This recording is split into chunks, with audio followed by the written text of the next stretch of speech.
You are watching EKALAVYA Media Vision. Namaste from Palakkad. Now I'm standing on the terrace of our ashram at Palakkad. You can see the beautiful western ghats in the back. Well, now we have to enter into the personal life of Dasharatha. We know that his name was Nemi and that he was the king of Kosalam and he was a wonderful fighter. He could control 10 chariots at a time in every direction. So he became world famous and now he is residing in his palace at Ayodhya. Let us see what is Ayodhya first. Ayodhya, the word suggests a place where there is no war. Dasharatha was a very, very peaceful king.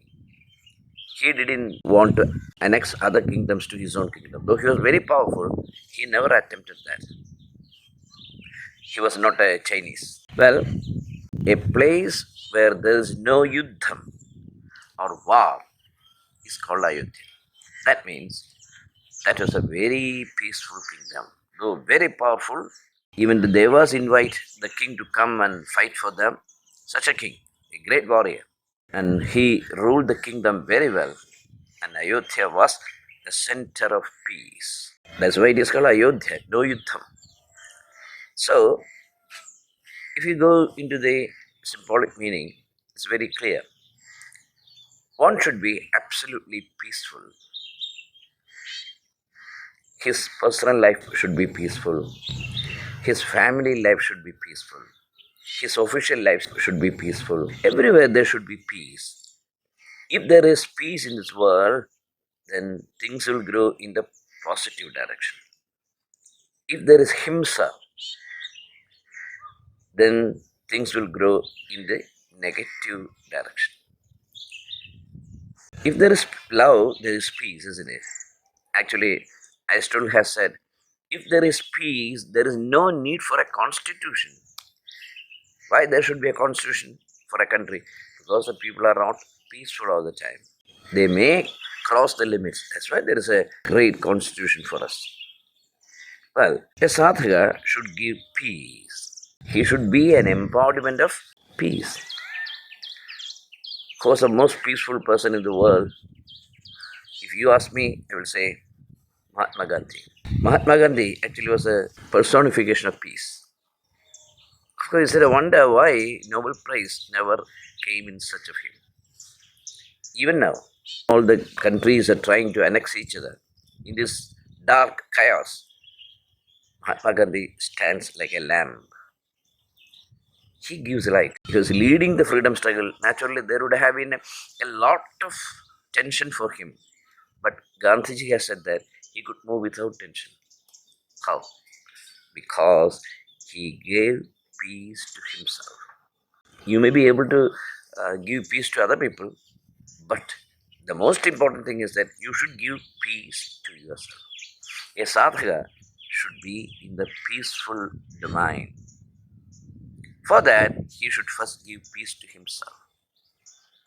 Don't argue with yourself. Even if you argue with your wife, don't argue with yourself. Ask the mind to be absolutely peaceful and loving. If we ask the question why we should do it, the answer is this. Your most intimate bosom friend is your mind, isn't it? Suppose I ask you a question, who is your bosom friend? With whom do you have deep friendship? Sometimes you may say, my husband, my wife, my father, my brother-in-law, or my children, like that. But actually, the most bosom friend one person has in this world is nothing but his mind. Think over it. Sit and think over it for some time. Do you give peace to your mind? If you don't, then your life is going to be in a chaos. Your life is in a war with yourself. And that will reflect upon other people. So you'll fight with your wife, you'll fight with your son, child, all these things. Friends, fight with the team, in your office. Why does this happen? Why people can't live peacefully? Why almost all the homes are full of fights? Fight with words, tongue is used as a sword, and they fight each other. And they will say they love each other so much. How can you love and be violent? Love is a very, very peaceful thing. It can never cross into violence. If it crosses into violence, that's not love. Love is the most precious feeling a human being can have. So, from today, let us adopt this principle in our lives. The principle that the gurus give is this: your mind is your best friend. Your mind is your best friend, not your father, not your wife, not your lover. Your mind, that's the most important thing.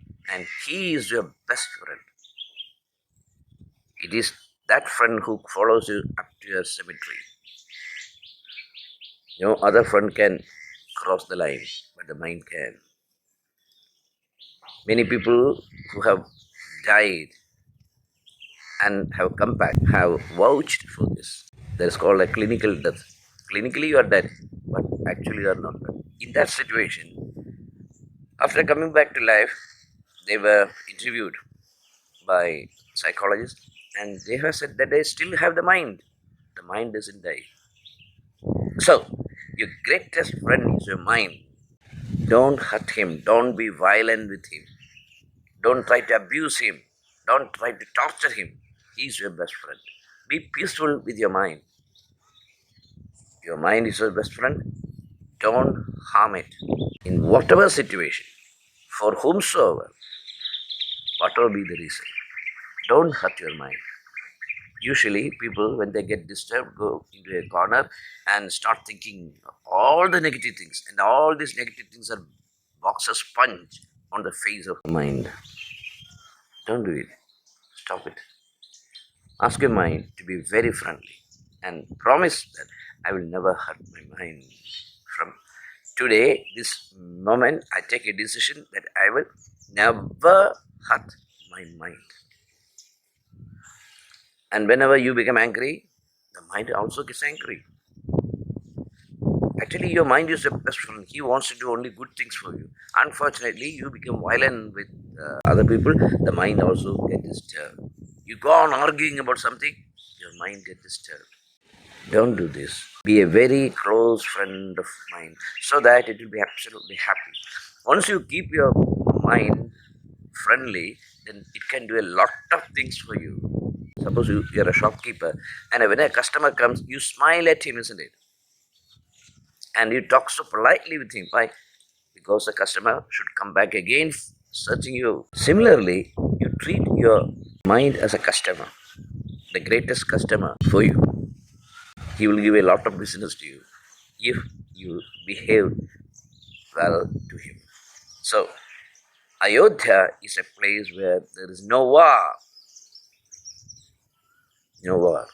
That's why it is called Ayodhya. No yuddham. That's the meaning.